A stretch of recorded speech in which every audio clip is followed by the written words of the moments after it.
el fluido de la energía eléctrica ni al internet de mi computador. Por lo tanto, no sé a qué se debió ese corte.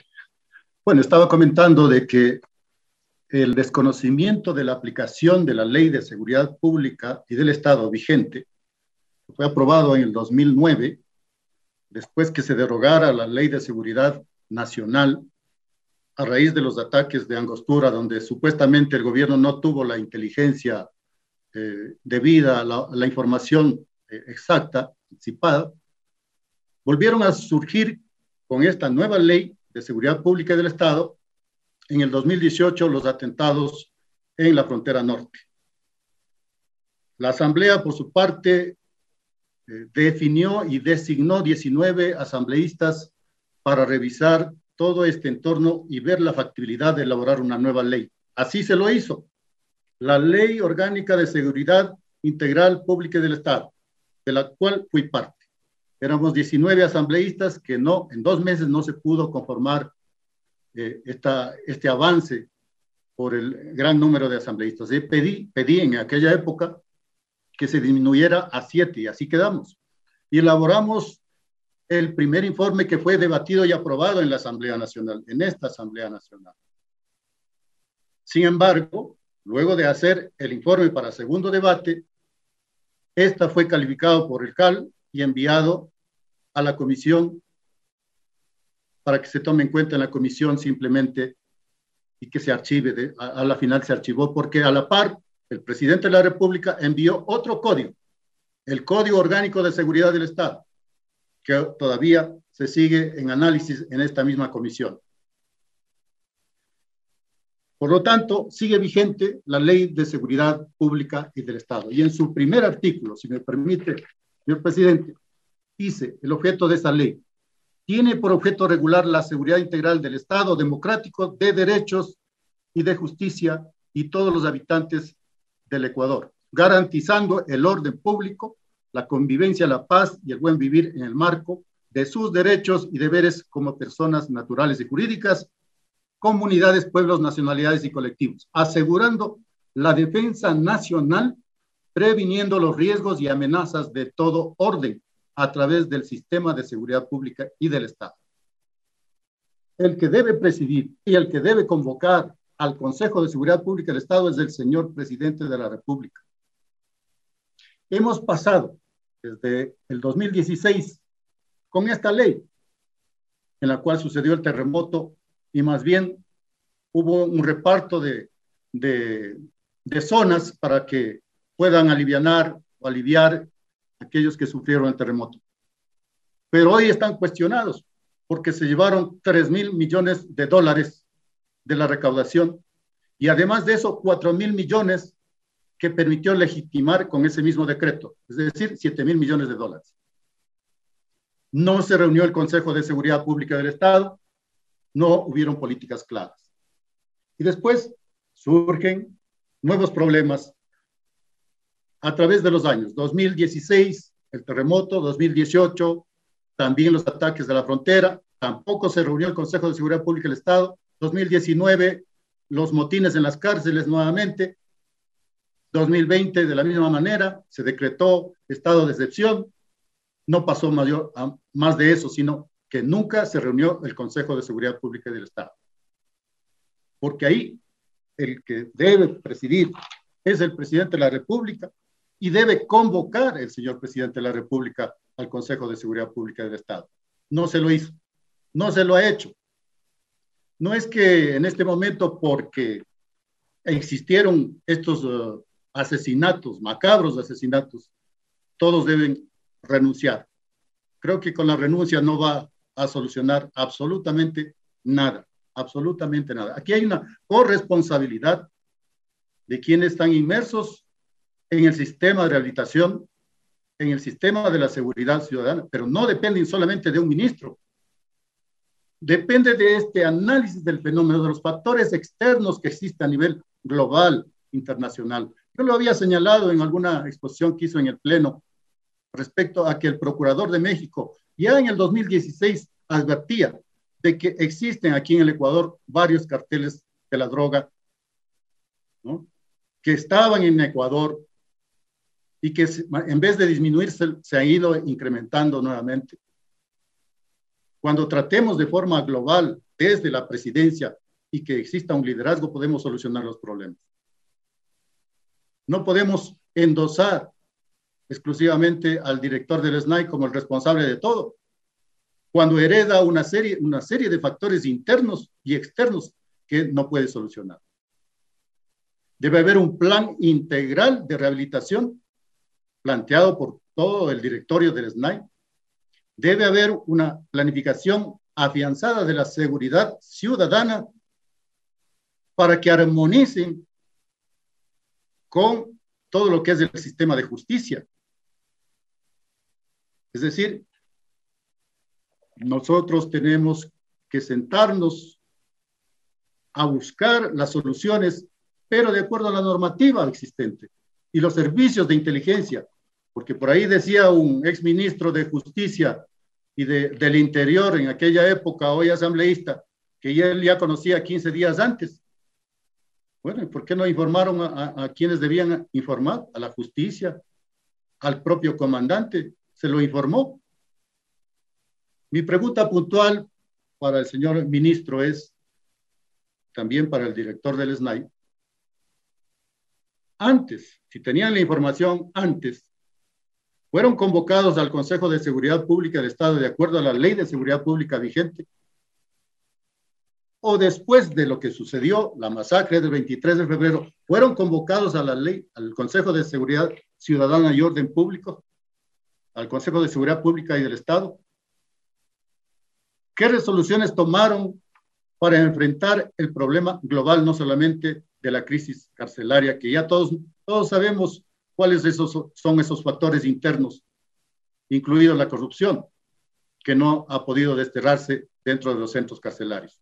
Esa es la pregunta puntual. Yo creo que sí hay que exigir al gobierno central un plan de seguridad integral, no solamente del sistema de rehabilitación, sino también de la seguridad ciudadana, con el enfoque de lo que hoy estamos viviendo, la invasión del narcotráfico, de los carteles del narcotráfico, que son los promotores y las consecuencias que hoy estamos viviendo, tanto dentro de los centros carcelarios como en las ciudades, en las calles de nuestro país. Y también políticas públicas equivocadas. 3 tablas del CONCEP en el 2013, 2014, 2015, sin una difusión adecuada. Y la droga llegó hasta los colegios, donde prácticamente empezaron a consumir todo tipo de droga. ¿Y qué causan el uso y consumo de las drogas? Todos los delitos colaterales. Asesinatos, sicariatos, violaciones, estupros, retención, robos, etcétera, etcétera. Ese es el resultado. Y no hemos entendido bien que hay que afinar desde las políticas públicas las tablas de tenencia de consumo que en el 2013 se iniciaron. En vez de mejorar, hemos ido más adentro con los problemas. Tenemos que recuperar la institucionalidad de las entidades que tienen que ver con la seguridad ciudadana. ¿Cómo puede ser posible que a la Policía Nacional se le haya administrado con un decreto por 7 años, violentando la Constitución? Una ley orgánica no puede estar encima de una Constitución, pero mediante acuerdos y resoluciones administraron 7 años. Después del 30 de septiembre, donde fui infamemente acusado por el gobierno anterior,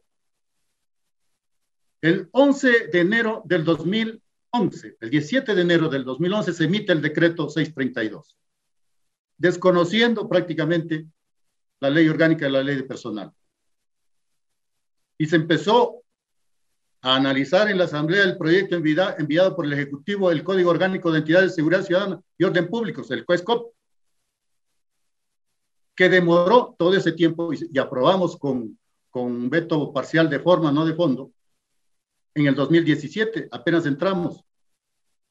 Y ese código no es aplicable, no ha recuperado la institucionalidad ni el fortalecimiento de la Policía Nacional. ¿Por qué se lo digo? En la Comisión de Relaciones Internacionales, el año anterior, derogamos el libro 3 del Cuerpo Civil Armado como para configurar un cuerpo paralelo de la seguridad. Se ha tercerizado la seguridad ciudadana a través de entidades que hay que conectarse, hay que llamar a la policía, los ciudadanos tienen que llamar al ECU 911 y el ECU 911 contesta a una persona contratada, dice déjeme evaluar y de ahí le pasa a la policía. Eso se llama tercerizar la seguridad ciudadana. La muerte de Diana Ibarra se podría haber obviado si es que hubiera habido una central que reciba la policía las llamadas telefónicas y la policía sea la que evalúe y distribuya las llamadas. Eso no surgió. Y tenemos un ente como una tarima de política pública y de política ser director del ECU 911. Eso no puede suceder. He presentado este fin de año anterior un código orgánico policial porque el CUESCOP tiene ribetes de inconstitucionalidad. En cambio, el código que he presentado, este proyecto nuevo para derogar el CUESCOP en el libro 1 y libro 2, se refiere a la estructura orgánica, a la carrera profesional y al régimen disciplinario que tiene que tener la Policía Nacional. Ahí empezaremos recién a fortalecer. Por otro lado, por ejemplo, también a raíz del CUESCOP, que fue aprobado en 2017, recién en el 2020, se aprueba el reglamento del sistema de rehabilitación social, 30 de julio del 2020. Es decir, es nuevo el reglamento, recién deben estar estudiando para aplicar todos los que laboran en el sistema de rehabilitación social del país. No es bueno acusar a nadie, ¿no? Aquí hay una corresponsabilidad histórica. ¿Cómo puede ser posible que el esfuerzo de la Policía Nacional por aprender a aquellos que transportaban la droga, por 2 ocasiones fueron indultados de un total de 5.821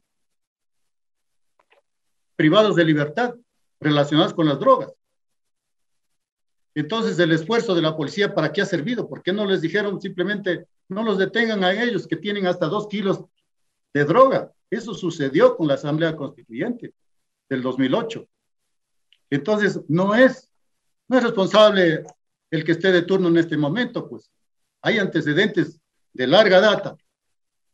La afectación a la propia Policía Nacional en el sistema de seguridad social de Fuerzas Armadas y de la Policía Nacional. En la Ley de Fortalecimiento del 2016 se vive 2 sistemas en cada institución de seguridad social de Fuerzas Armadas, tienen 2 sistemas. En el ISPOL tienen 2 sistemas. ¿Cómo pueden motivar a la Policía Nacional o a las Fuerzas Armadas a trabajar? Cuando no hay garantías, cuando se confunde los derechos adquiridos en la Constitución con privilegios, ahí tenemos un problema. Ya es hora de que recuperemos y demos la fortaleza a cada una de las instituciones para poder encontrar a los verdaderos responsables y sea diáfano y claro decir, él no cumplió este artículo, por eso se va. Pero destituirles por destituir no tiene sentido. Debe haber un plan integral para solucionar el problema y conocer el problema global que tenemos a nivel del Ecuador, a nivel internacional que influye en el país. Estos grupos de narcotraficantes de la guerrilla, aquí mismo en el 2017 fuimos, a veces defendemos la soberanía, pero fuimos los que permitimos a que aquí haya los diálogos entre el gobierno de Colombia y el Ejército de Liberación Nacional. Mientras tanto, seguían paseándose aquí todo el mundo. La pregunta nuevamente para el señor ministro, si fue convocado antes o después al Consejo de Seguridad Pública del Estado, de acuerdo a la Ley de Seguridad Pública y del Estado vigente. Gracias, señor presidente.